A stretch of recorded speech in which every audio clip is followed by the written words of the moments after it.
La prisión preventiva y la necesidad cautelar. Este video tiene por objetivo analizar la real esencia de esta medida privativa de libertad. ¿Cuál es el motivo para privar de la libertad a una persona? Básicamente, esta pregunta se responde sobre la base de este requisito legal.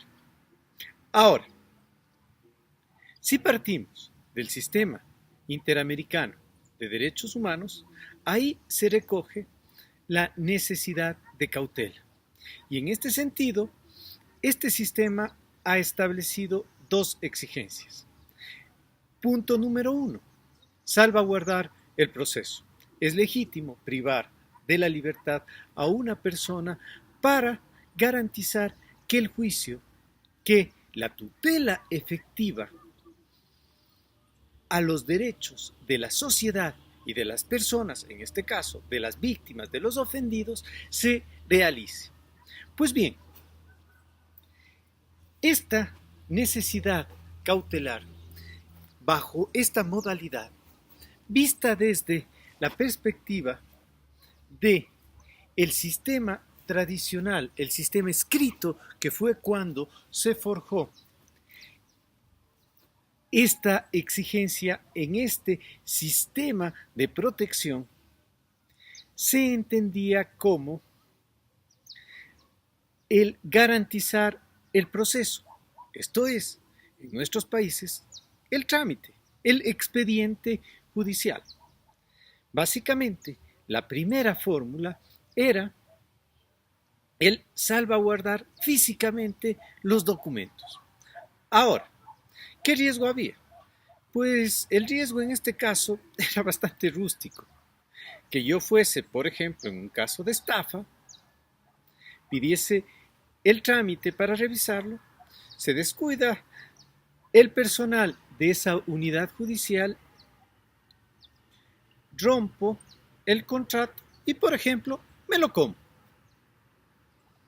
Evidentemente, el procesado podía atentar contra la eficacia judicial por esta vía. ¿Cuál es el problema? El problema es que es un mecanismo que, como hemos dicho, es bastante rústico. Y en este sentido, el privar de la libertad a una persona para suplir la ineficacia del Estado de proteger al menos sus trámites, pues deja serias dudas de que sea el mecanismo más legítimo para realmente garantizar los derechos. Hay una segunda modalidad en esta causal concreta. ¿Cuál es? No ataco al expediente, ataco al lugar de los hechos. Por ejemplo, yo recuerdo una experiencia cuando estábamos en la universidad. Un compañero entró en una vía en contrasentido, pues dos personas que ahora serían colegas le ayudaron. ¿Y cómo lo hicieron?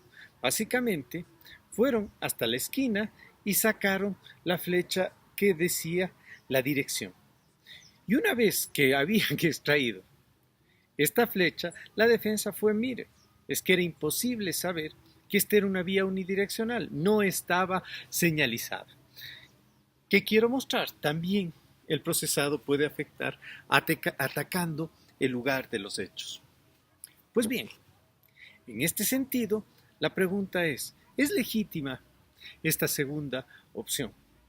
Para quien habla, la verdad es que sigue siendo innecesaria. ¿Por qué?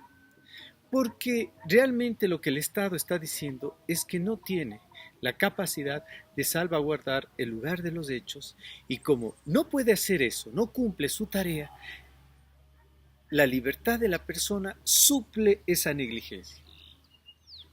Ahora, como habíamos dicho, este requisito puede ser visto desde el ángulo exclusivamente de un sistema oral. Y en ese sentido, este nuevo modelo, este nuevo esquema de administrar justicia, por supuesto, ha traído sus beneficios y sus riesgos. Y en este caso concreto hay un riesgo muy potente. ¿Cuál es este riesgo?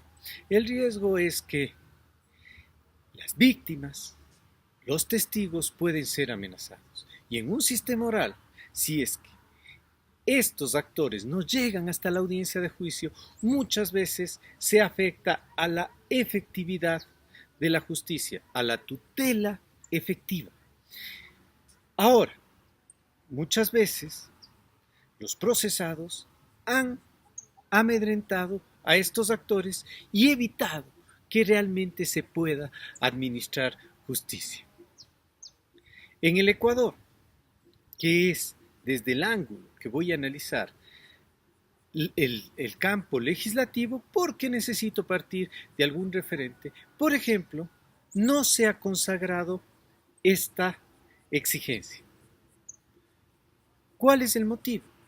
El motivo es que no es una medida eficiente el permitir privar de la libertad a las personas para evitar que sean amedrentadas. Es legítimo, por supuesto. Y como hemos dicho, en el sistema interamericano cabe esta oportunidad. Más, es legítimo que el Ecuador se haya abstenido de establecer también. ¿Por qué? Porque fíjense que para amedrentar a las víctimas, a los testigos, yo necesitaré hacerlo en persona. Normalmente, quienes lo hacen en persona o son sus allegados, sus amigos, quienes realizan esta labor. Entonces, no es porque no sea legítimo, es porque no sea efectivo. Ahora, el último tema que quiero analizar es si el sistema interamericano dice que es legítimo el privar de la libertad a una persona para salvaguardar el proceso y Ecuador en concreto no ha establecido esta exigencia, viola los estándares del sistema interamericano. La respuesta es no. ¿Por qué? Porque el sistema interamericano, los derechos humanos son de mínimos, no de máximos. ¿Qué quiere decir esto? Que el Estado no puede poner garantías inferiores, pero por supuesto que puede poner garantías superiores. ¿Para quién? Para el ser humano. Y en este caso concreto, los derechos del ser humano, ¿en qué momento es que corren riesgos? El momento en que yo, como Estado, le puedo privar de la libertad. Ahí es donde está el meollo del juego. Ahora, si es que la necesidad cautelar admite dos opciones. Por un lado, la que vamos a analizar en este video, que es el proteger el proceso, y por otro, garantizar el que el procesado se presente al juicio. Y Ecuador establece solo esta segunda exigencia, que es garantizar la presencia del procesado a juicio, y no el salvaguardar el proceso. ¿Está violando los derechos de las personas? La respuesta es no. ¿Por qué? Porque si en vez de dos causales para privar de la libertad a un ser humano establece solo una, eres más garantista. Y por tanto, el principio pro homine, pues evidentemente legitima esta actuación. Así que el Ecuador sí cumple.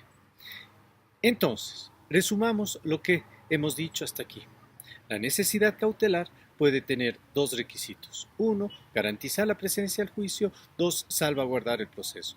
En este video nos hemos ocupado específicamente de salvaguardar el proceso.